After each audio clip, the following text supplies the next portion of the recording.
और ये भी साहिब कससुल अंबिया ने लिखा है कि अंबिया अलैहिस्सलाम या हजरत इब्राहीम अलैहिस्सलाम की तारीख पढ़ने से पता चलता है कि अगर कहीं मेहमान आए तो जो आपको मुयस्सर हो, तकल्लुफात करने की जरूरत नहीं, जो कुदरत ने आपको बख्शा है उनके आगे पेश, मौके का जो तकाजा हो, चाय का हो, गरम का हो, ठंडे का हो, खाने का हो। साहिब कससुल अंबिया ने लिखा है कि मेहमान के मौके या तकाजे को आप खुद भांपिए, उससे ये पूछना रोटी खासे, वो तो बेचारा शर्म के मारे यही कहेगा।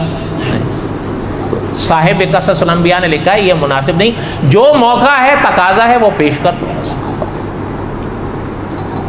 आप अलैहिस्सलाम एक दफ़ा तनावुल फरमा रहे थे खाना, एक सहाबी तशरीफ़ लाए तो हुजूर अलैहिस्सलाम ने उनसे फरमाया कि आइए,